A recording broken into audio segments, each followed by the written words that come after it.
कलिकालानले दग्धान् जीवान् स्त्रातुं समुद्यतः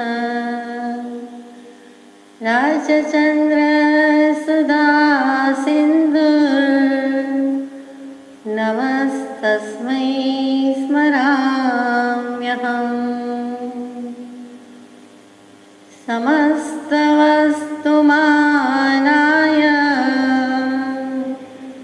तमग्ने वितवेद्विषे श्रीमते वर्धमानाय नमो नमितवेद्विषे अज्ञानतिमिरान्धानां ज्ञानाञ्जनशलाकया चक्षुरुन्मीलितं येन तस्मै श्रीगुरवे नमः। સત્સૃતને નમસ્કાર, તારક ત્રિપુટીને નમસ્કાર, અસીમ ઉપકારી આત્માને નમસ્કાર, મહાવિત્રોને નમસ્કાર, મહાવિત્રો સમાન મુરબ્બીઓ મુમુક્ષોને નમસ્કાર. પરમ કૃપાળુ દેવ પ્રણીત વચનામૃતજી પત્રાંક 552 મુંબઈ માક્ષર વિક્રમ સંવત 1951 એટલે કે નવેમ્બર ડિસેમ્બર ઈસવીસન 1894 ગમે ત્યારે આ પત્ર લખાયો છે. તારીખ 28/11/1894 તારીખ 27/12/1894 દરમિયાન લખાયેલો પ્રસ્તુત પત્ર પરમ પૂજ્ય શ્રી સૌભાગભાઈને જે પત્રાવલી પત્ર પ્રસાદી પાઠવી છે તેમાં સપ્તાહ બેઠું હોય તેમ દરરોજ પત્ર છે, એમાંનો આ લગભગ છેલ્લો પત્ર છે. ઉપકારશીલ શ્રી સૌભાગ પ્રત્યે શ્રી સાયલા. વિશેષણ બદલાયું છે. સૌભાગભાઈને કહ્યું છે ઉપકારશીલ. ભાગ્યે જ કોઈક પત્રમાં જ વિશેષણ આવે તેવું મૂક્યું છે. ઘણા વિશેષણ છે પણ આ વિશેષણ તો આમને જ લખ્યું છે અત્યારે, કે જેમની ઉપકાર બુદ્ધિ પૂર્વે પરમ કૃપાળુદેવ સાથેના કોઈ સંબંધમાં હતી અને અત્યારે પણ જીવો પર કરુણા હોવાથી ઉપકાર કરવાની બુદ્ધિ રહે છે, તેવો જેનો શીલ પ્રકૃતિ સ્વભાવ છે તેવા શ્રી સૌભાગ પ્રત્યે. એટલે સારી રીતે કહી દીધું કે તમને ઉપકારી થઈએ, લોકો પર ઉપકાર કરીએ, પરાનુગ્રહ કરીએ, પરની અનુકંપા કરીએ એવો જેનો સ્વભાવ છે, સત્પુરુષોના સનાતન સંપ્રદાયની કરુણા એવી હોય છે, અથવા તો સનાતન સંપ્રદાયના સત્પુરુષોની એવી નિષ્કારણ કરુણાશીલ સહજ અવસ્થા હોય છે કે સમય માત્રના અનવકાશે આખો લોક પ્રત્યે ન હો પણ જીવ ક્યાં હોય, સ્વસ્વરૂપ પ્રત્યે હોય. આખા લોકમાં જીવ સ્વ સમાધિ પ્રત્યે હો, સ્વસ્વરૂપ પ્રત્યે હો, અન્ય પ્રત્યે ન હો, અન્ય ઉપાધિ પ્રત્યે ન હો, એટલે કે સમાધિ પ્રત્યે હોય. એટલે કે દરેક આત્મા એક સમય માત્ર કે પળ પણ ગુમાવ્યા વિના પોતાનામાં જ રહે, પોતાનું આપોપું છોડે તો જ પોતાનામાં રહી શકે. ભગવતનું સંભાળશે પણ જ્યારે જીવ પોતાપણું મૂકશે ત્યારે. અને એ જે પત્ર આવી ગયો છે એ પણ સૌભાગભાઈને છે. તો એવી જેની કરુણાશીલ સ્વભાવ છે, અહીંયા તો ઉપકાર કર્યો કે એ કરુણા તો સત્પુરુષને છે જ, પરંતુ એ ક્યારે વર્તે, ક્યારે પ્રવર્તે, અમે જોઈને જઈએ, અમે બેઠા છીએ, અમે હાજર છીએ, અમે 70-80-90 ના થયા કે અવસ્થા થઈ તો અમે આપનું બધું આ જોઈને જઈએ, અમારું કલ્યાણ પણ થાય અને જોઈને જઈએ એવો ભાવ રહે છે. વળી સૌભાગભાઈને એમ થાય છે કે આજીવિકા માટે કંઈક ભભૂત લાવો, કંઈક ભભક લાવો, હજુ એક ભભક એક વખત પણ ચમત્કાર જેવું કરી બતાવો, લબ્ધિ સિદ્ધિ કરી બતાવો તો અમે જોઈને જઈએ. આ વડીલોની કહેવાની ટેવ એ સીધી રીતે ન માને તો મુરબ્બીઓ બાળકોને સંતાનને કહેતા હોય કે સમજે તેને કહેવાય, તું તો ડાયો છે, તું તો ડાય છે, અને પછી તો કે અમે જોઈને જઈએ, પછી કરો આત્મકલ્યાણીની બદલે અમારી હાજરીમાં જ શરૂ કરી દો તો અમે જોઈને જઈએ. એવો જે ભાવ તે વ્યક્ત કર્યો છે, વેદ્યો છે અને વ્યક્ત કર્યો છે. તો એના અનુસંધાનમાં પરમ કૃપાળુદેવ વિશેષણ યોજે છે. એમ લાગે છે કે ઉપકારશીલ શ્રી સૌભાગ પ્રત્યે અનંત ચતુષ્ટય, તો જેનું જ્ઞાન ધ્યાન થઈ ગયું છે, ખ્યાલમાં આવી ગયું છે, બોધ બીજની પ્રતીતિ છે, યથાર્થ નિર્વાણ માર્ગની પ્રતીતિ છે, અને તેમ છતાં સૌભાગભાઈ હજુ આજીવિકા માટે લખ્યા કરે છે. કૃપાળુ દેવથી સંખાતું નથી, વિક્ષેપ લાગે છે, પોતાને લાગે છે, પણ સાથે સૌભાગભાઈને કહે છે. છેલ્લા પત્રમાં તો ચીમકી આપી, ચેતવણી આપી કે તમારી મુમુક્ષુતા પણ જતી રહેશે જો તમે આમ કરશો તો. અહો પ્રભુને કેવું લખવું પડ્યું કે સામાન્ય મુમુક્ષુતામાંથી પણ જતા રહેશો અને પહોંચાડવા છે છેક સુધીના માર્ગે કેવલ જ્ઞાન સુધી પહોંચાડવા છે. અને એને કે તમારું બીજ જ્ઞાન કે મુમુક્ષુતા જતી રહેશે કેવું લાગે, આપણને વાંચતા આવું લાગે છે તો એ પુરુષને વેદન છે, બંનેને સામસામું છે. અને કૃપાળુદેવને એમ થાય કે આ સૌભાગની આ દશા પૂર્વભૂત ભવોનો મારા ઉપરનો ઉપકાર, અને એ સૌભાગની દશા આવી હોય અત્યારે આને શું થયું છે, જેમ ખંભાતવાસી કિશનદાસજીને થયું છે, કૃષ્ણદાસજીને એક સોનાનું કડું, એક વાણી પહેરતી હતી, એકમાત્ર કડું, અને એક ખોવાઈ જશે, એનું જીવન ધન કે મરણ મૂડી એટલું જ હતું. એ જમાનામાં 25 રૂપિયાના કડાની કિંમત માટે એણે 25 કરોડ તો નહીં પણ જેનું કોઈ મૂલ્ય આંકી ન શકાય એવો આ મનુષ્ય ભાવને, એવી આ મુમુક્ષુતાને, એવું સમ્યક દર્શન પ્રાપ્ત થવું હોય, અને ત્યારે એ કડું વિક્ષેપ કરાવી જાય છે. અને કૃપાળુદેવે એમને સ્થિતિકરણ કર્યું છે. ધન્ય છે કૃપાળુદેવ, ધન્ય છે એવા કૃષ્ણદાસજી જીવ કે જેવા લખ્યું, જેવું વેદ્યું એવું જણાવી દીધું. અને હવે મને તમારો એક આશરો કે આધાર છે, તમારા શરણે છું, તમે જેમ કહો તેમ.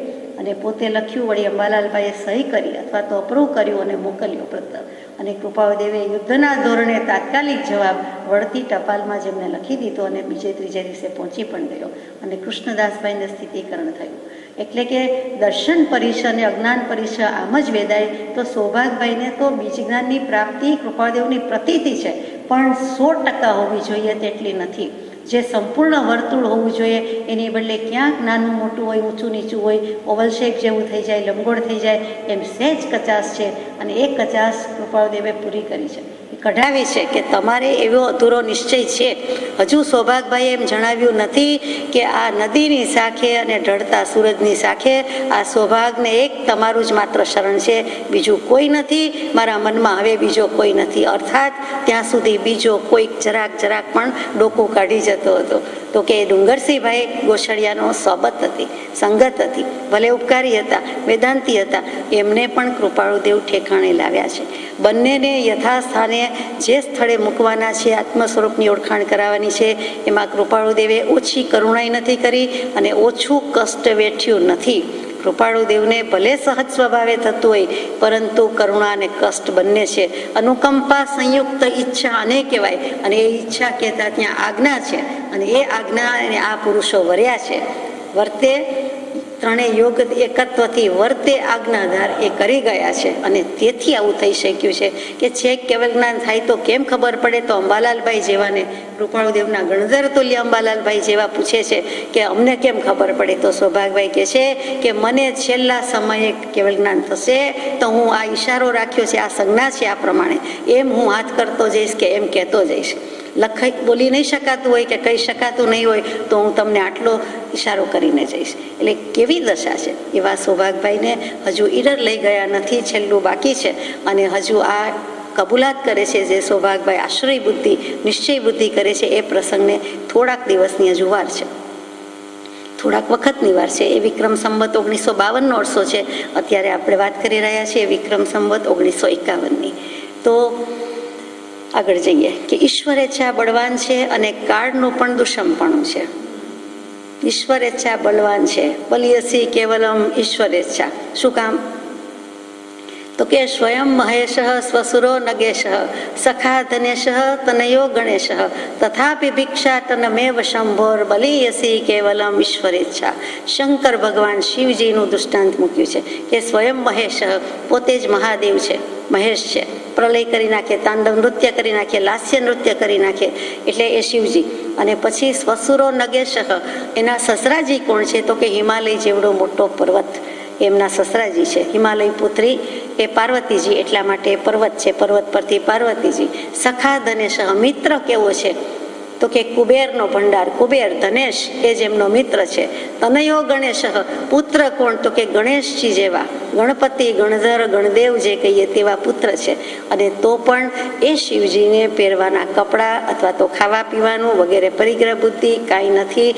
અને ભિક્ષાટન માટે રખડે છે, ફરે છે, અથવા તો એવી રીતે કરે છે. આપણને જેમ કોઈ કહે કે ભર્યા ભંડારે ભૂખ્યા રહ્યા, અઠાઈ કરી, આંબેલ કરી, માષ્ઠમણ કર્યું, ભર્યા ભંડારે ભૂખ્યા રહ્યો છો તમે, અંતરાય કર્મ લીધી છે કે શું, કેમ કરો છો?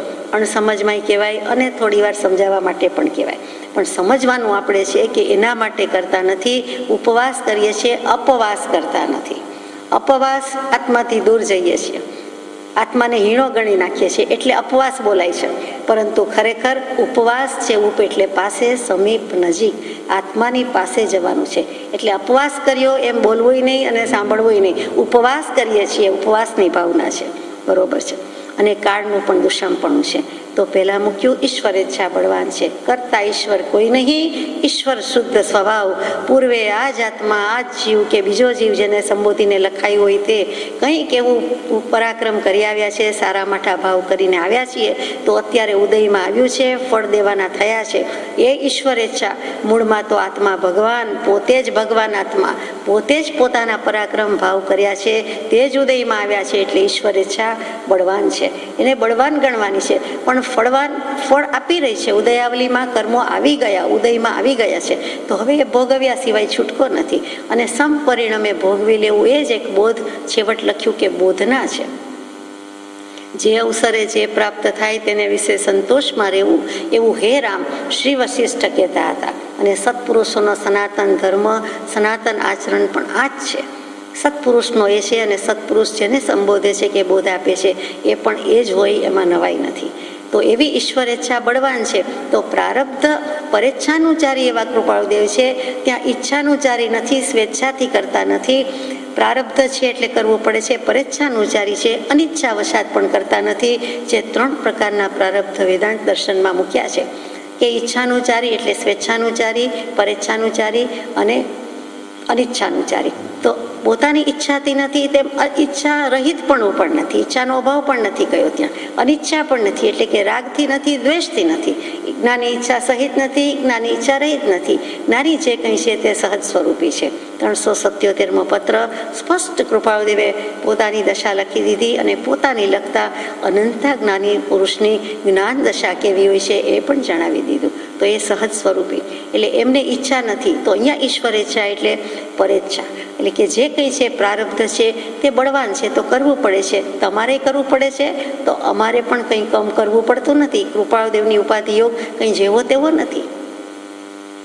તો ઈશ્વરેચ્છા બળવાન છે, અને કાળનું પણ દુષમપણું છે. કાળ પણ દુષમ છે, વિષમ છે. આ કળી કાળ છે, તો વ્યાસજી જેને કહેતા હોય તે કળિયુગ છે, અને આપણે જેને કહેતા હોઈએ, જીનાગમ જેને કહેતું હોય તે દુષમ કાળ, પાંચમારો વગેરે છે. તો દુષમ કહેતા જ દુઃખે કરીને ધર્મ પ્રાપ્ત થાય તેવું, દુઃખે કરીને બધું પ્રાપ્ત થાય, મુશ્કેલીથી પ્રાપ્ત થાય એવો કાળ છે.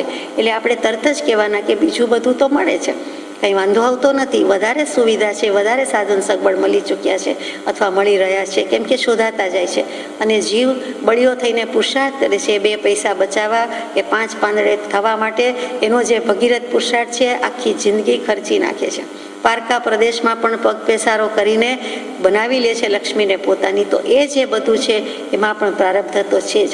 તો કાળનું દુષમપણું એમ છે, વિષમપણું એમ છે કે પરમાર્થ માર્ગ, મોક્ષ માર્ગ તો ચોથા આરામાં દુર્લભ તો હતો જ.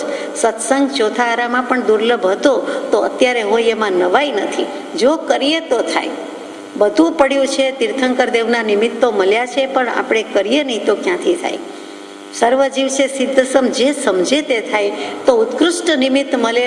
સદગુરુ સત્પુરુષને તીર્થંકર દેવથી ઉત્કૃષ્ટ નિમિત્ત શું હોય? કંઈ ન હોય. સહયોગી જીન સૌથી શ્રેષ્ઠ સદગુરુ યાને તીર્થંકર દેવ તો પણ નહીં. કેવલી પ્રવૃત્તિ ધર્મ, કેવલી ભગવંત મળ્યા તો પણ ન થઈ શકે. એ હવે કરવાનું છે તો કે નિમિત્ત ગમે તેટલું ઉત્કૃષ્ટ હતું હોય હશે, પરંતુ જ્યાં સુધી પોતાનું ઉપાદાન બલવત્તર નહીં હોય ત્યાં સુધી કાંઈ નહીં થાય. 2 હાથે તાલી પડે છે, કાં તો સત્પુરુષનો યોગ નથી, કાં તો આપણું અધિકારીપણું નથી, યોગ્યતા નથી. અને બંને હોય તો તાલી પડે જ. અને એ તાલી એટલે અનુભવરૂપી તાલી પડે, એમાં ના નહીં. આત્માનું કલ્યાણ થાય જ થાય.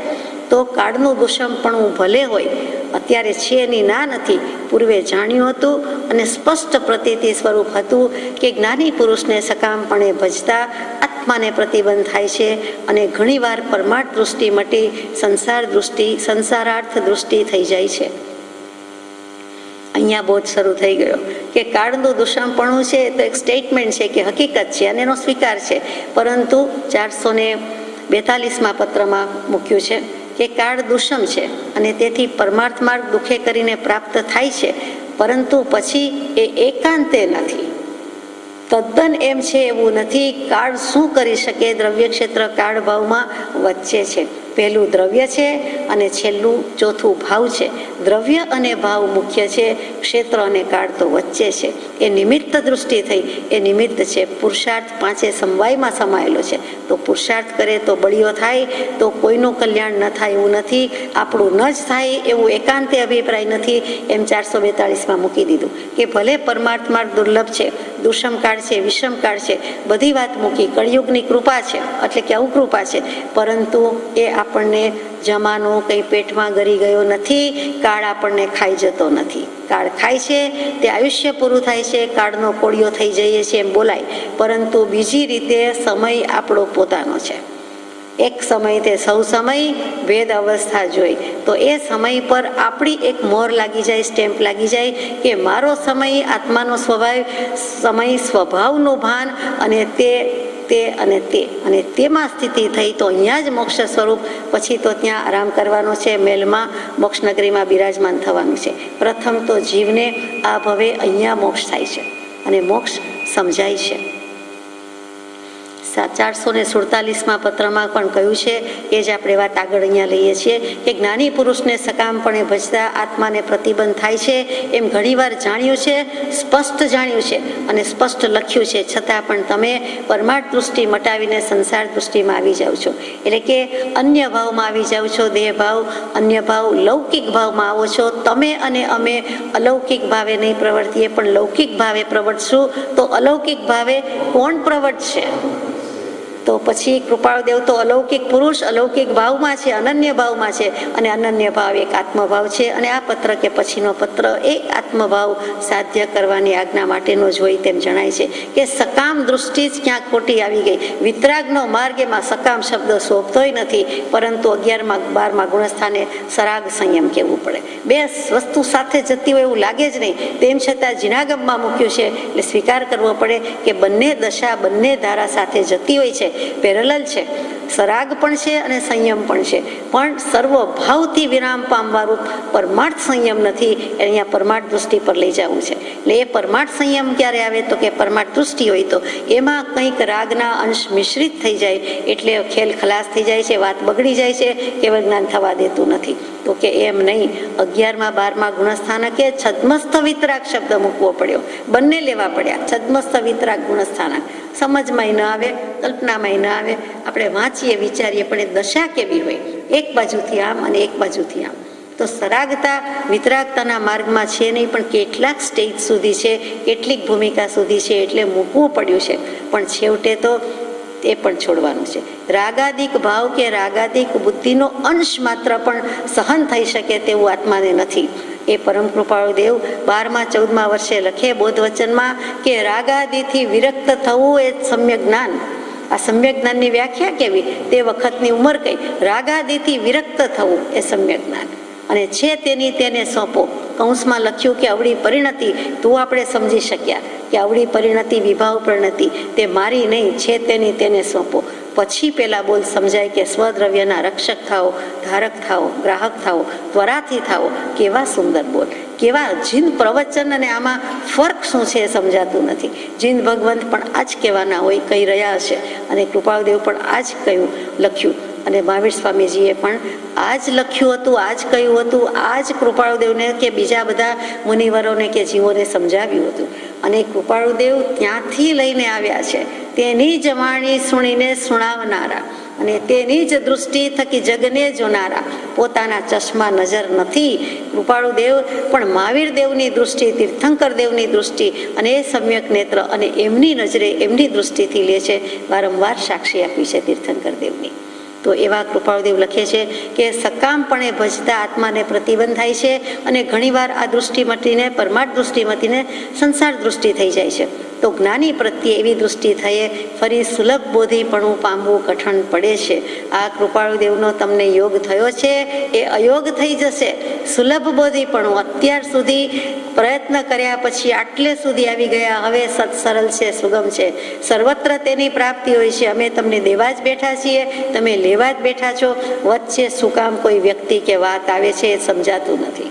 કૃપાળુદેવને લાગી આવ્યું છે અને કરુણાસભર અશ્રુસભર જે કહો તે જલથી કે નેત્રથી કે હૃદયથી બધું ઉદ્ગાર નીકળી જાય છે. ઠપકો આપે છે પણ સાથે સાથે સમજાવવાની રીતે આપે છે, આશ્વાસન આપે છે. એક હાથમાં લાડવો, એક હાથમાં લાકડી, માં કરે તેવું બીજું કોઈ ન કરે. આ જીન પ્રવચન, અષ્ટ પ્રવચન એ જીનવાણી માં છે અને એ જ રાજવાણી છે અને એનાથી ફેંસલો લે છે કે સંયમ આને કહેવાય, આત્મા આને કહેવાય, પરમાત્મા આને કહેવાય, સંસાર દૃષ્ટિ આને કહેવાય, અલૌકિક ભાવ કોને કહેવાય વગેરે વગેરે કહેતા હોય તેમ લાગે છે.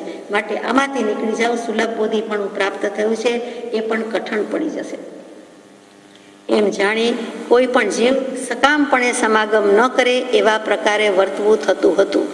અમે એવી જ રીતે વર્તના રાખી છે, અમારું આચરણ રાખ્યું છે કે કૃપાળુદેવ કહે છે કે એવો કોઈ સમાગમમાં આવ્યો હોય જીવ એ પણ સકામ વૃત્તિથી કે બુદ્ધિથી ન કરે.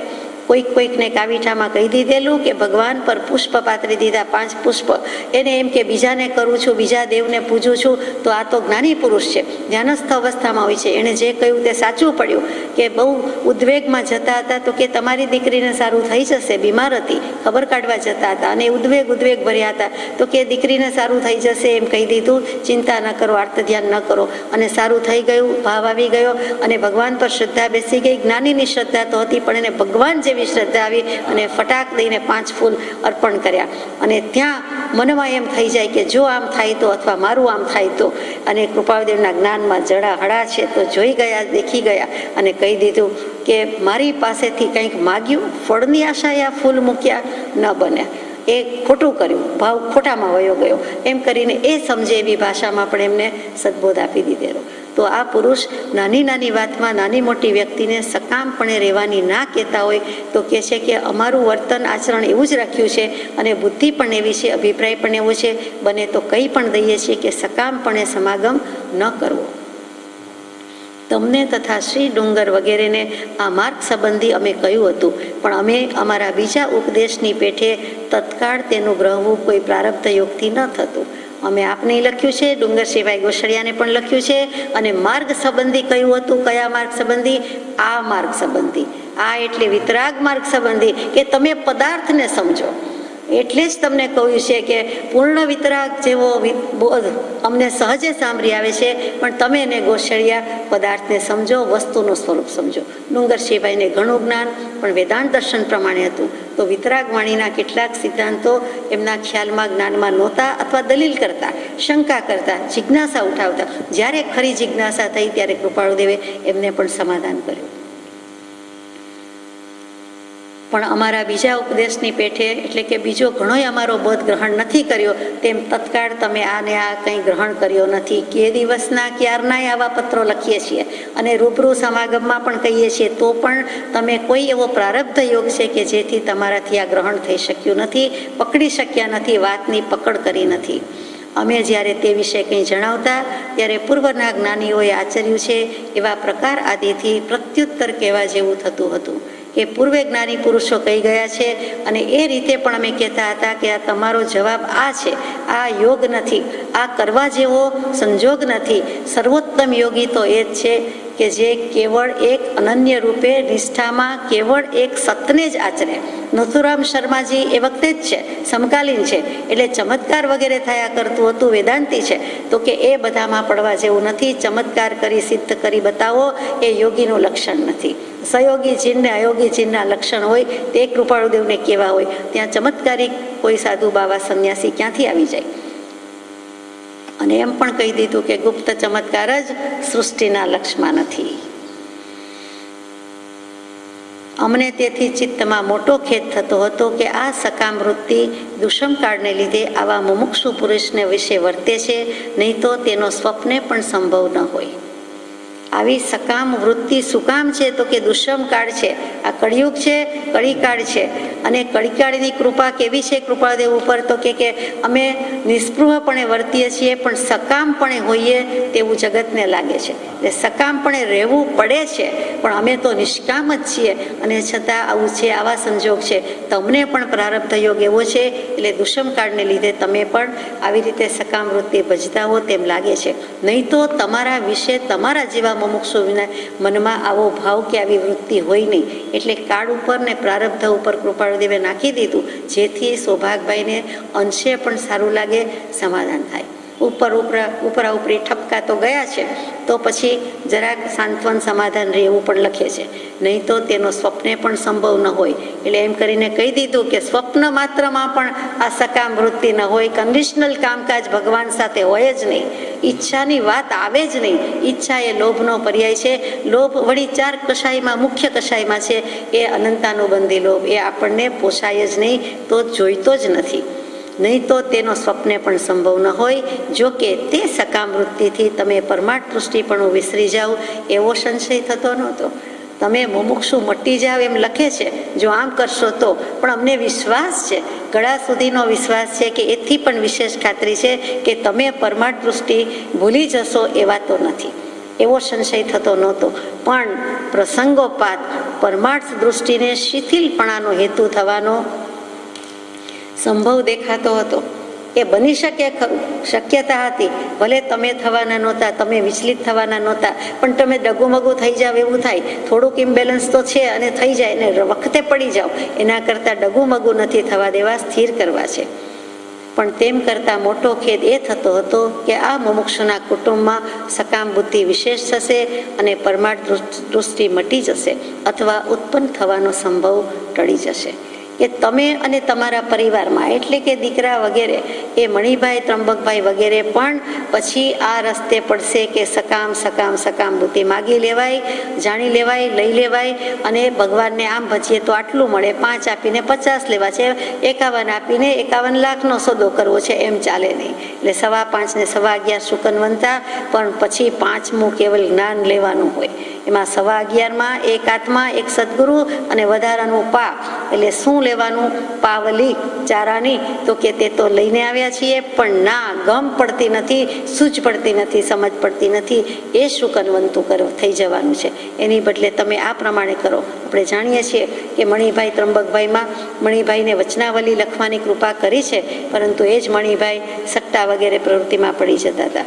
આજે પણ જીવો સટ્ટામાં હોય છે, જુદી જાતનું છે, એના ઘાટ આકારને સ્વરૂપ બદલાયા છે, પણ શેરમાં કે વગેરેમાં કેટલાકને સટ્ટોડિયાની જ વૃત્તિ છે અને એમાં ઘણું ગુમાવી બેસે છે. કૃપાળુદેવનો બોધ સાંપ્રત સમયમાં એટલો જ ઔચિત્ય ધરાવે છે કે એ કરવા જેવું નથી. આપણે જાણીએ છીએ કે ઘણા બધા એમાં ખુવાર થઈ ગયા છે. 447માં પત્રમાં મૂક્યું કે સંસારમાં જ્યારે પ્રતિકૂળ પ્રસંગોની પ્રાપ્તિ થાય છે, તે વખતે પણ જીવને પ્રથમ ન ગમતો થઈ અને વૈરાગ્ય આવે છે. એટલે કે આ સંસાર ભજવો નથી એમ અણગમો તો આવી જાય છે, અભાવ આવે છે અને વૈરાગ્ય આવે છે. ક્યારે? તો કે સંસારમાં જ્યારે પ્રતિકૂળ પ્રસંગોની પ્રાપ્તિ થાય છે, દુઃખના નિમિત્ત થાય છે, ત્યારે પછી આત્મસાધનની કંઈ સૂઝ પડે છે.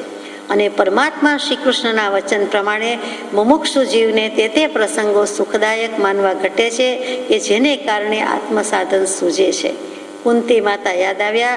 શ્રી કૃષ્ણજી, પાંડવો, કુંતી માતા, કુંતી ફૈબા, ફોઈ, શ્રી કૃષ્ણજીના ફૈબા થતા હતા તે કુંતી માતા.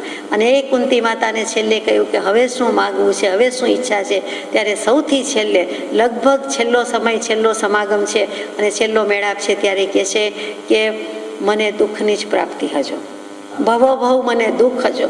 જો ભવ ધારણ કરવાના છે તો દુઃખ પણ આપજો જ, જેથી મારી વૈરાગ્યની ગાડી પાટા પર રહે, નહીં તો પાટા ઉપરથી ઉખડી જાય, ખડી જાય.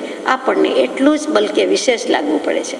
અને એ પૂછે છે ત્યારે હજુ વરદાનમાં પણ એ જ માગે છે, દુઃખ માગે છે. દુઃખ માગે, દુઃખ સહન કરવાની શક્તિ આપો એમ નથી કહેતા, કારણ કે જાણે છે કે જે થવાનું હોય તે જ થાય છે. પરંતુ માગવાનું જ કહ્યું છે તો નેગેટિવ માગ્યું, અવળું માગ્યું કે જેથી પોઝિટિવપણાને પ્રાપ્ત થશે.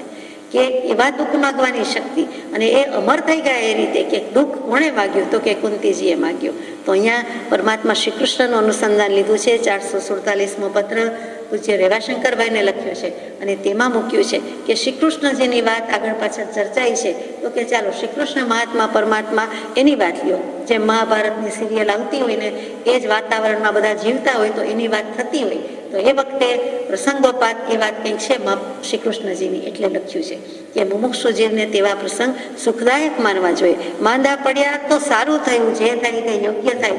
જો સહન થઈ શકે એવી શાતા હોય તો સારું જ છે. આર્તધ્યાન થતું હોય, વિશેષ વેદના હોય તો જુદી વાત છે. બાકી સામાન્ય તો સારું છે કે જેથી ચાર પાય ખાટલા પાટલા બેડ ઉપર રહીને બીજી કોઈ અપેક્ષા પોતાની પાસેથી પણ એ વખતે નથી કે મારે આ કરવું છે, તે કરવું છે, આમ કરી નાખવું, તેમ કરી નાખવું છે, અહીં જવું છે, આ મૂકવું છે, આ કરવાનું છે, કાંઈ નથી.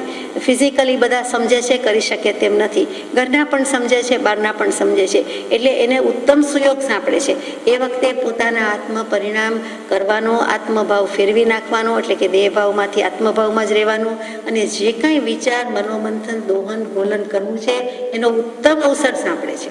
એવું જ પ્લેનમાં બેઠા હોય તો કે બીજી કોઈ જવાબદારી નથી તો એને તે વખતે ઉત્તમમાં ઉત્તમ તક છે. જો ઊંઘી ન જાય તો અથવા થોડું ઘણું ઊંઘી જાય તો ઊંઘી જાય, દેહનો ધર્મ છે. પરંતુ પછી બીજો સમય એની ઘરના બીજા પારકા વ્યવસાય ક્યાંય કરતા ક્યાંય અન્ય કોઈ જીવ પ્રત્યેની જવાબદારી નથી. એમાં પ્લેનમાં અને એમાં પણ જો એકલો જીવ મુસાફરી કરતો હોય, બીજે પણ લાગવું પડે. આ તો જે યાદ આવ્યું તે કહું તો એને ઉત્તમ અવસર છે. તો માંદગીના બીછાને પણ એને બધી વિચારણા કરવાનો ઉત્તમ અવસર છે. કારણ કે પોતાની જાત પાસેથી પણ પોતાની અપેક્ષા ત્યારે રહેતી નથી કે મારે હવે નાહવું છે ને મારે હવે જમવું છે ને વખત થયો, બધું જ ભૂલી શકે છે અને બધું જ પરવારીને એકમાત્ર આત્મવૃત્તિમાં રહી શકે છે. તો એના જેવો ઉત્તમ અવસર નથી. તો એવું જ દુઃખ માન્યું.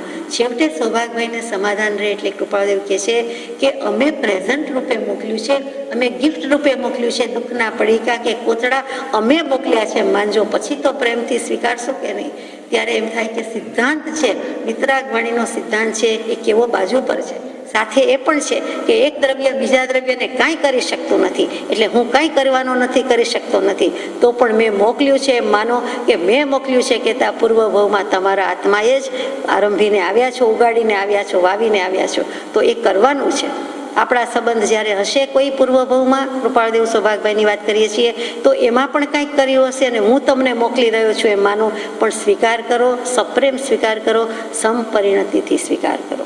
એકમાત્ર સમતા ને સમતા રાખવા જેવી છે. તમે સકામ વૃત્તિથી પરમાર્થ દૃષ્ટિ પણ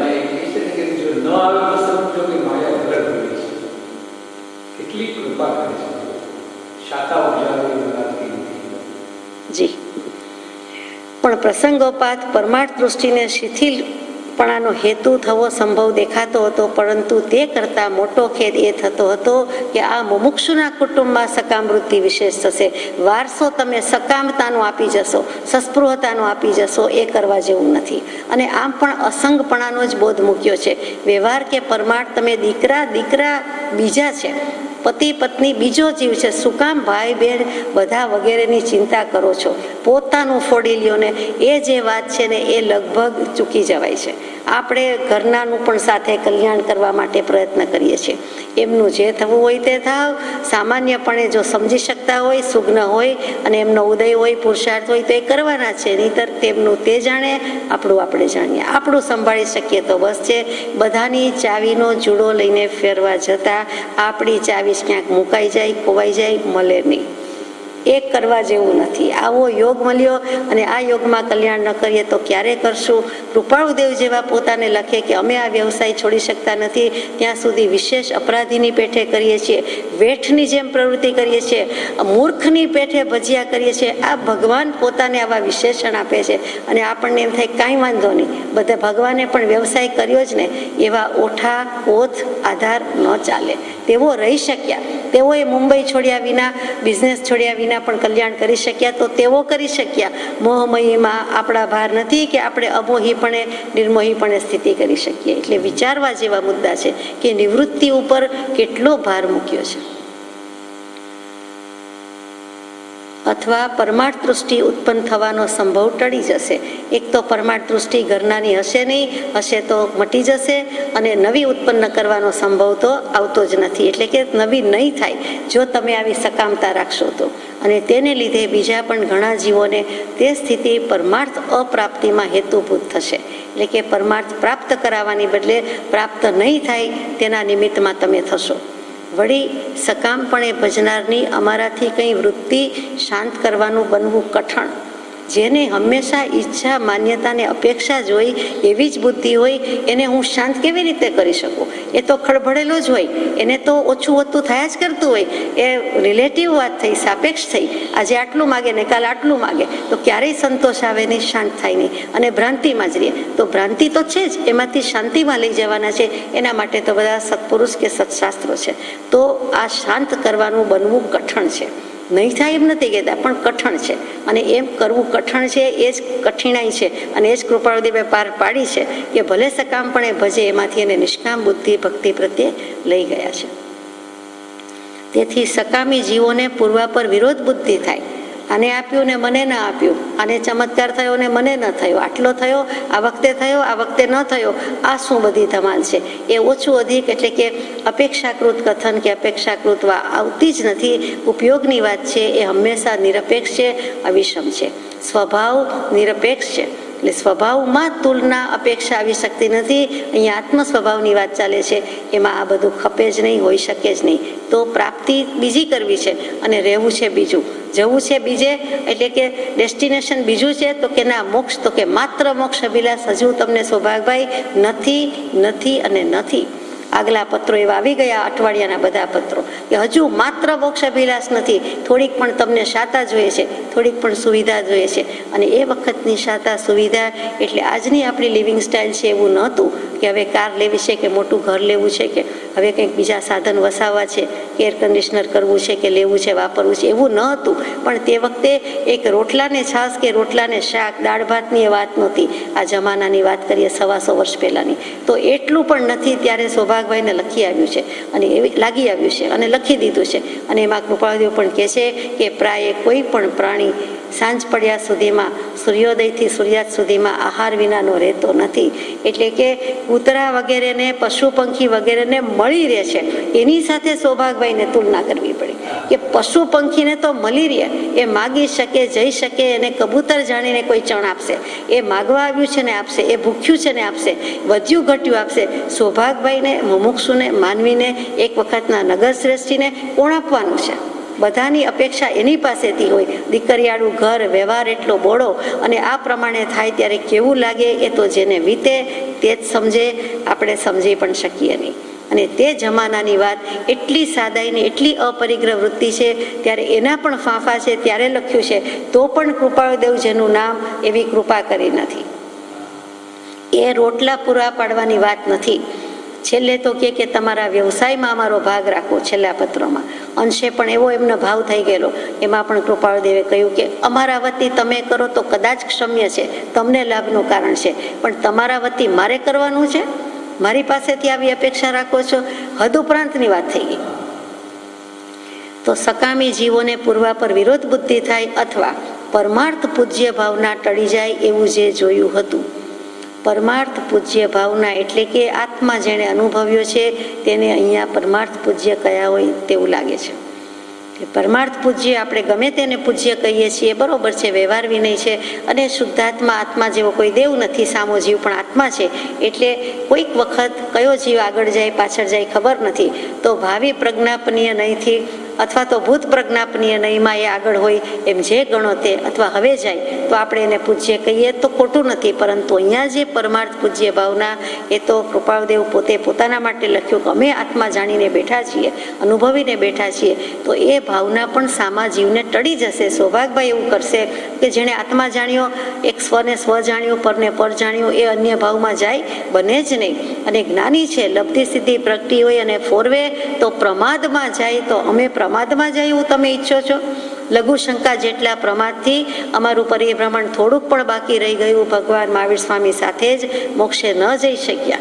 તો હવે અમે એવા પ્રમાદની આજ્ઞા કરીએ એ તો બને જ નહીં, અને અમે પોતે પણ એવો પ્રમાદ ન કરીએ. થાશે અપ્રમત્ત યોગ રે, એમ કહી દીધું ધન્ય રે દિવસમાં કે અપૂર્વ વૃત્તિ અને થશે અપ્રમત્ત યોગ રે.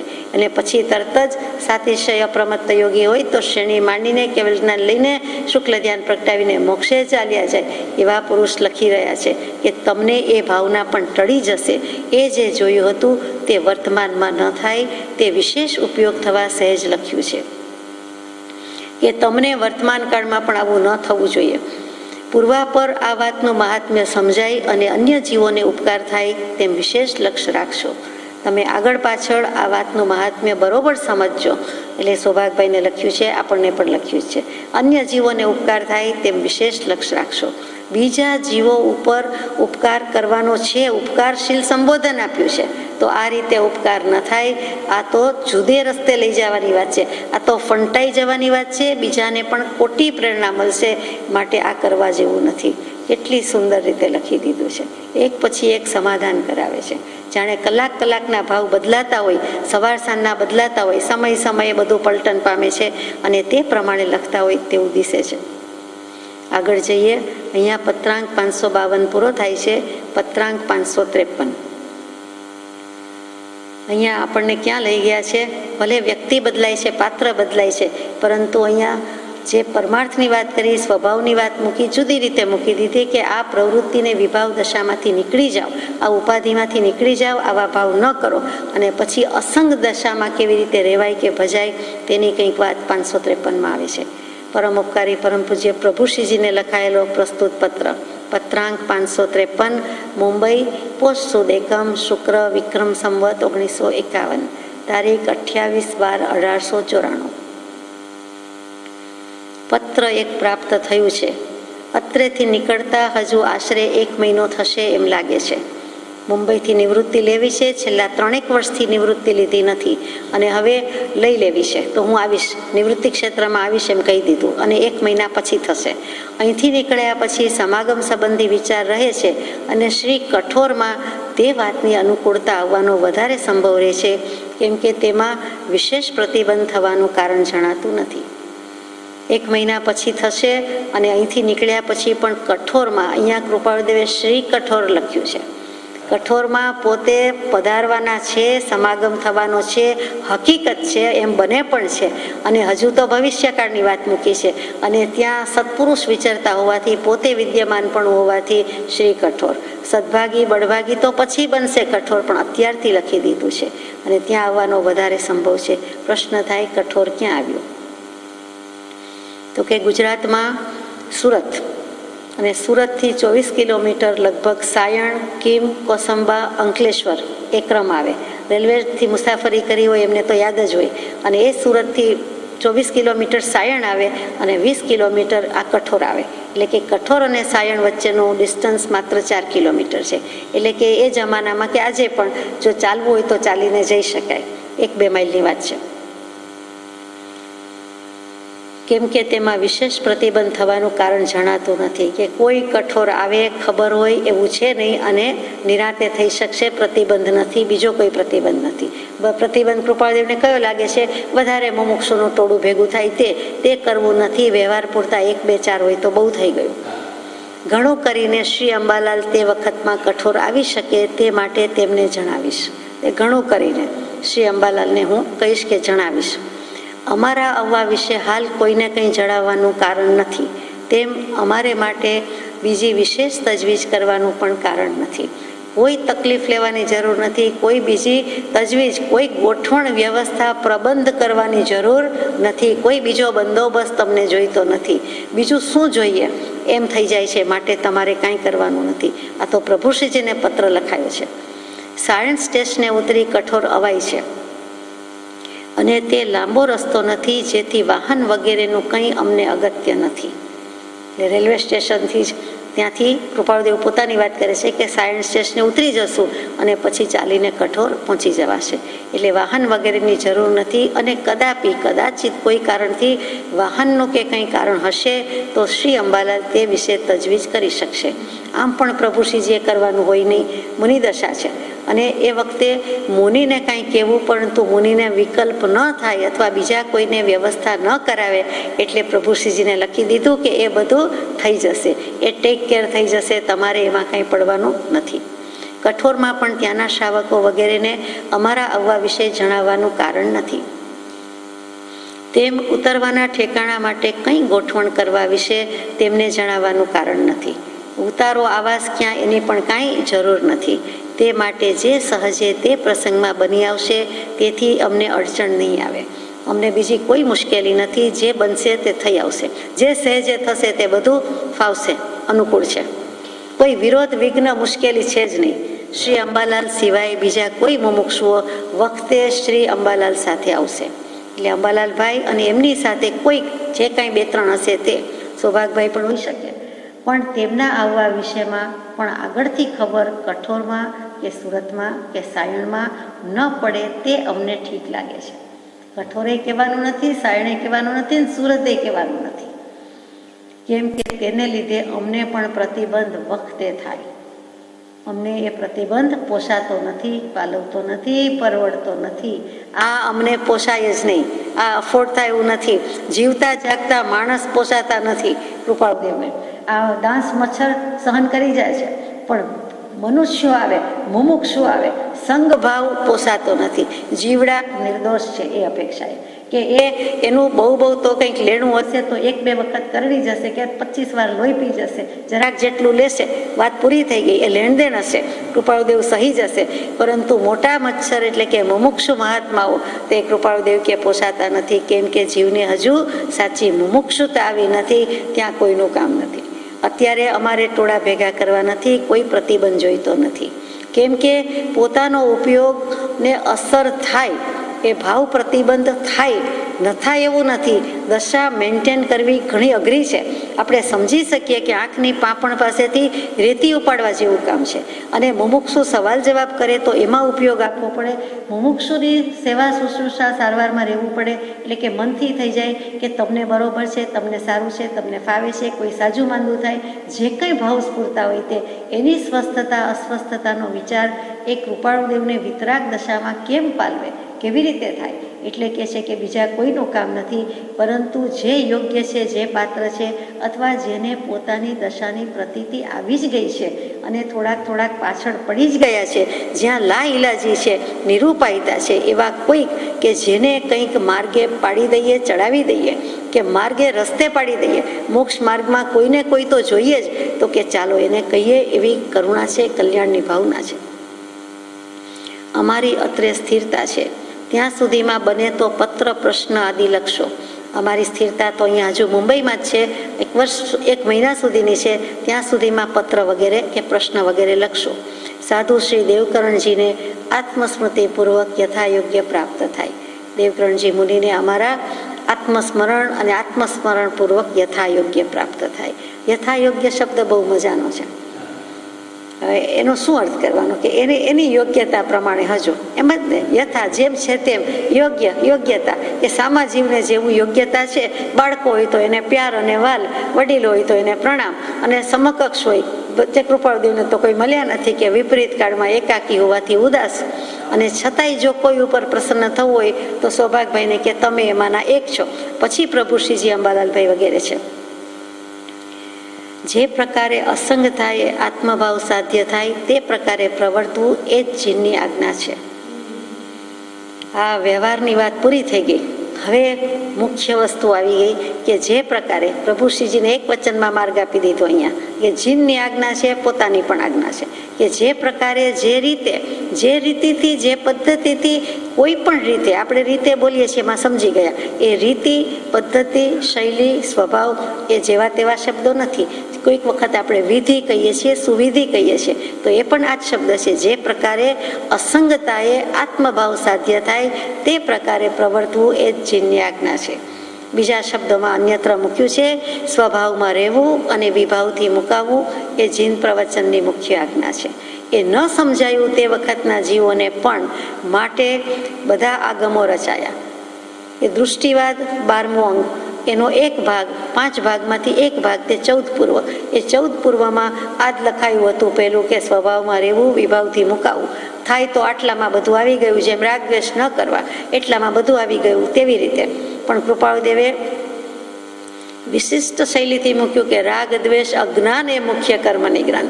કારણ કે રાગ દ્વેષ ન કરવા તો કે સમ્યક દર્શન સમ્યક જ્ઞાન વિનાનું કોઈકને ક્ષમતા હોય, રહી શકે રાગ દ્વેષ ન કરે તો કે મિથ્યા ક્ષમતા છે. રાગ દ્વેષ ભલે નથી પણ સમ્યક દર્શન વિનાના રાગ દ્વેષ નથી. કોઈ સહન કરી જાય દુઃખ વગેરે તો કે કેટલું બધું શારીરિક કષ્ટ સહન કર્યું, અપાર ક્ષમતા હતી, સારો ગુણ છે, અર્થ ધ્યાન નથી, દુર્ધ્યાન નથી, એ બદલે સારો શબ્દ છે, સારો ભાવ છે, પરંતુ તેથી કંઈ શાંતિ નથી, તેથી કંઈ સમ્યક દર્શન નથી, તેથી કંઈ આત્મજ્ઞાન નથી. એટલે ત્યાં ચોખ્ખું કહી દીધું રાગ દ્વેષ અજ્ઞાન શબ્દ મૂકી દીધો.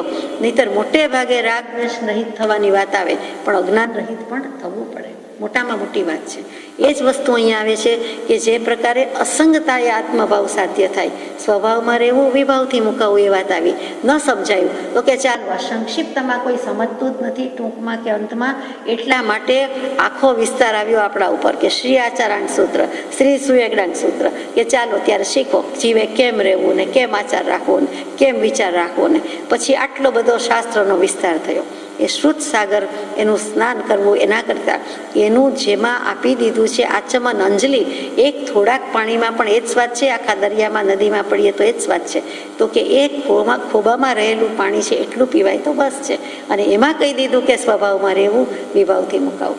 તો એ સ્વભાવ એ જ અહીંયા આત્મભાવ, એવી રીતે કે જે પ્રકારે અસંગતાએ આત્મભાવ સાધ્ય થાય તે પ્રકારે વર્તવું નહીં પણ પ્રવર્તવું. તમે પ્રવર્તો, નાવ એન્ડ રાઈટ નાવ. હવે ક્યાં સમયની રાહ જોવાની છે? ભવિષ્યમાં વર્તન કરશો એમ નહીં, હવે જ કરો, ખૂબી છે ત્યાં. અને એ જ જીવની આજ્ઞા છે. આજ્ઞા શબ્દ જ મજાનો છે. આ વત્તા જ્ઞા, આ આત્માને આ મર્યાદાપૂર્વક આ બધી બાજુથી આ સમંતા, આ આત્માનમ અને આ આગમવાણી જ્યાંથી આવી છે તે આપ્ત પુરુષ. તો કે એ આ વત્તા જ્ઞા જાણી લો, આત્માને જાણવો, મર્યાદાપૂર્વક જાણવું. આત્માએ આત્માને જાણીને આત્માની મર્યાદામાં જ રહેવાનું હોય. અને જે કહે તે આત્માની મર્યાદામાં રહીને કીધું હોય એટલે આગમવાણી જ હોય કે રાગ દ્વેષ અજ્ઞાન રહિતપણે લખાયેલા કૃપાળુદેવના અક્ષર છે, શબ્દ છે, એટલે લેખપણું, પ્રગટ લેખપણું પામ્યા છે. માટે આ માનવા યોગ્ય છે. આ વિતરાગના જ વચન છે, આ સર્વજ્ઞના જ વચન છે, એમ પોતે 397-398માં પત્રમાં લખી દીધું છે. શ્રી કલમે પોતે જ. એટલે આપણે કોઈ ભક્તિભાવ કે આવેશથી કહીએ છીએ એમ બિલકુલ નથી. એમની દશા છે, લખ્યું છે. દશા હોય તો નિષેધવાની જરૂર નથી, ન હોય તો માની લેવાની જરૂર નથી. દશા હોય તો કંઈ નિષેધે જ નહીં, જ્ઞાની પુરુષ જૂઠું બોલે નહીં, પરંતુ ન હોય તો કોઈ માની પણ ન લે, એટલે લખી નાખ્યું. તો આત્મભાવ કેવી રીતે સાધ્ય થાય? અસંગતાએ. જે પ્રકારે જ્યાંથી ત્યાંથી પણ અસંગ થાવ, અસંગ થાવ, અસંગ થાવ, એ જ આજ્ઞા છે. આ ઉપાધિરૂપ વ્યાપારાદિ પ્રસંગથી નિવર્તવા વારંવાર વિચાર રહ્યા કરે છે. તથાપિ તેનો અપરિપક્વ કાળ જાણી ઉદય વશે વ્યવહાર કરવો પડે છે. આ ઉપાધિ, વ્યવહાર વગેરે છે અને વારંવાર નિવૃત્તિ લઈ લેવી તેવો વિચાર આવે છે, પણ તેનો અપરિપક્વ કાળ ઉપર તો આ પ્રથમ પત્રમાં જ અત્યારે મુકાયું છે કે એનો સમય પાક્યો નથી, કાળ લબ્ધિ પાકી નથી. બાકી અમે તો પરિપક્વ જ છીએ. અમે પોતે તો વિચાર દશા, જ્ઞાન દશા, પ્રગટ પરમાત્મા પ્રૌઢ જ છીએ. એ પરિપક્વ અને ફળ આવી જ ગયું છે, પરંતુ ઉદય વશાત છે, પૂર્વે કરેલા કર્મ છે અને એ વ્યવહાર એ થોડાક સમય પૂરતો છે, એ કરવો પડે છે. એ વ્યવહાર કહેતા બાહ્ય વ્યવહાર, વ્યવહાર કહેતા વ્યાપાર અને વ્યવસાય. એટલે વેપારી શબ્દ આવ્યો તે મૂળ તો વ્યવહારી શબ્દ છે, એના પરથી વેપારી થયું. અમે વ્યવહારિયા રે શ્રી રામના, એવું એક પદ છે. તો અહીંયા કૃપાળુદેવ કહેવાય તો કે અમે શ્રી રામના, હિન્દુ ધર્મ પ્રમાણે સર્વોત્કૃષ્ટ દેવ શ્રી રામ, બ્રહ્મા, વિષ્ણુ, મહેશ, શ્રી કૃષ્ણ, વિષ્ણુ બધા જેને ભજે તે શ્રી રામ. કે રામનું નામ લઈ લ્યો એટલે પૂરું થઈ ગયું. એટલે રામ નામનો મહિમા અપરંપાર છે. એટલે હિન્દુ ધર્મના સર્વોત્કૃષ્ટ રામ લીધા અને જૈન આગમ પ્રમાણે અથવા તો જૈનોના શ્રી મહાવીર લીધા. એટલે અમે બીજા રામ અથવા શ્રી મહાવીર થયા છીએ. અને રામના રખેવાળા છે કે રામ રક્ષણ કરે તો બરાબર, અમારા વચન તમારું રક્ષણ કરશે. એટલે કે રક્ષક છે, બંધવ છે 211માં પત્રમાં. તો કે સત્પુરુષ તો હોય જ રામ છે એટલે કે મહાવીર છે એટલે, પરંતુ આ તો વચનથી પણ તમે તરી જશો. તો કે વ્યાપારાદિ પ્રસંગથી રત્નત્રયનો વ્યાપાર જેણે કર્યો છે એ પુરુષ લખે છે. એટલે સમ્યક દર્શન, જ્ઞાન, ચારિત્ર અને મોક્ષ માર્ગ એને રત્નત્રય કહીએ છીએ. સમ્યક દર્શન, સમ્યક જ્ઞાન, સમ્યક ચારિત્ર. તો વહી તો બનતા હે ભગવાન, બનતા હે નહીં, વહી તો હે ભગવાન, ભગવાન જ છે.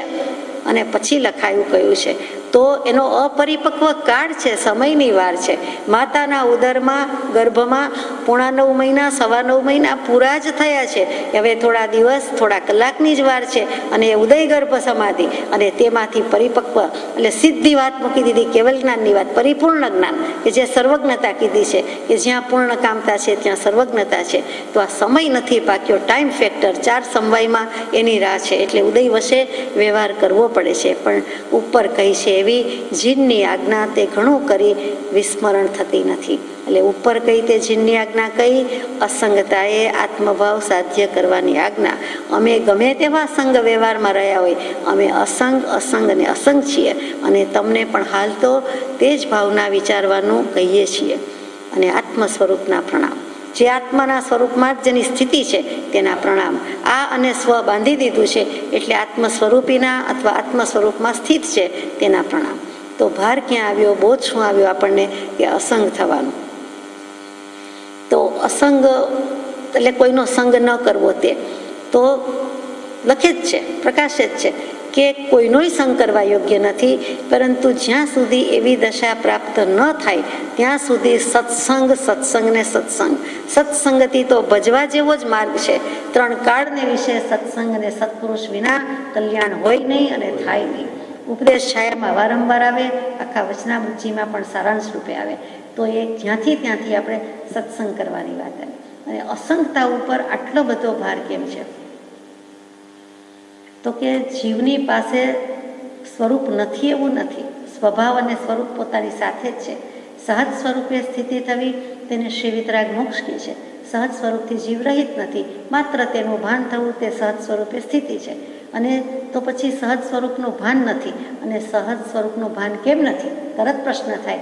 એમણે જવાબ આપ્યો છે 609માં પત્રમાં, સંગના યોગે જીવ સહજ સ્વરૂપને ભૂલ્યો છે તો પાસે જ સરળ સુગમ સર્વત્ર સર્વ સ્થળે અને સર્વ સમયે તેની પ્રાપ્તિ થાય. એ રાત દિવસ ન જુએ, એ ચોઘડિયા ન જુએ, એ 5મો 6ઠો આરો ન જુએ, ગમે ત્યાં હોય, દરિયામાં પડેલું તંદુલ મત્સ્ય હોય, તિર્યંચ ગતિ કહીએ તો એને પણ સમ્યક દર્શન થવાનું હોય તો થાય છે જ્યારે ગતિમાં પ્રાપ્તિ છે. તો આપણને તો એનાથી અધિક સાધન મળ્યા છે, અધિક સક્ષમ, અધિક શક્તિ અને અધિક ઉત્કૃષ્ટ નિમિત્ત. એ માછલું કેવી રીતે પામી જાય છે સમ્યક દર્શન? પ્રશ્ન થાય, મને તો થાય. તો કે પોતે બીજા માછલા સામું જુએ છે અને એ માછલું જોતા એને એમ થાય છે કે આવું મેં ક્યાંક જોયું છે. કેમ કે તીર્થંકર દેવની જે આકૃતિ આપણે કલ્પી શકીએ છીએ, એટલે કે મનુષ્ય આકૃતિ, તો તે મત્સ્ય આકારમાં ભલે નાના સ્વરૂપે પણ હોઈ શકે છે. એટલે કે તીર્થંકર દેવ જેવું, મૂર્તિ જેવું, મનુષ્યની પ્રતિમા મૂર્તિ જેવું એવું સ્વરૂપ જોઈને થાય છે કે આ માછલાનો આવો શેપ છે. પોતાનું મોઢું તો અરીસામાં જોવાનું નથી, માછલા છે, પાણીમાં છે, પરંતુ જોઈને એમ થાય છે કે હો આ સ્વરૂપ, આની તો મેં ભજના, પૂજના, અર્ચના, આરાધના બધું કરેલું છે. અને એમ કરતાં કોઈ જાતિ સ્મરણ જ્ઞાન અને કોઈ સામે ઉપદેશક નથી, પણ પોતાના જ્ઞાનનો જ ઉઘાડ, સક્ષમ અને ત્યાં જઈને સમ્યક દર્શનની પ્રાપ્તિ. સામું જોયું એટલે આપણે સામું જોઈને દેખ જ ભૂલી કરીએ કે જોયું નથી, જાણ્યું નથી અને કંઈ ને કંઈ વિભાવ દશા કરી નથી. રાગ અને દ્વેષ, સારું અને ખોટું, સાચું ખોટું, સારું ખરાબ કર્યા કરીએ, જ્યારે તે કરતું નથી. તો સમ્યક દર્શનની પ્રાપ્તિ તો ચારે ગતિમાં, અલબત્ત ક્ષાયિક સમ્યક દર્શન ન થાય, પરંતુ બીજું તો થાય જ છે. તો ક્ષાયિકને તો પછી લઈ લેશે, પરંતુ આટલું ક્યાંથી? તો અનંતકાળમાં એ પણ થઈ શકે છે. એ કહીએ છીએ તો અસંગ થવાની ભાવના મુખ્ય છે. તીર્થંકર ગણધર સૌ વધતા ઉત્તમ એક અસંગપણું, સર્વે સાધન તે અર્થે ઉપદેશાયા એમ ગણું. પરમ પૂજ્ય બ્રહ્મચારીજી પ્રજ્ઞાબોધમાં ફરમાવે છે કે સકળ સત્શ્રુત વચન ઉદધી જળ અસંગતામાં અંજલિ વિશે સમાય છે. અંજલિ ખોબામાં સમાય છે. વિદ્વાન વિચારો સાર સર્વનો એ જ દિશે. આ સમસ્ત આગમ કે શ્રુતનો સાર શું? તો કે બી અસંગ, નોન અટેચમેન્ટ, બધેથી ડિટેચ થાવ, રાગાદિક ભાવોથી વિરક્ત થાવ, રાગાદિક બુદ્ધિને ત્યાગી દ્યો, નાખો કૂવામાં, અથવા તો સ્નાન સૂતકનો પણ સંબંધ નથી.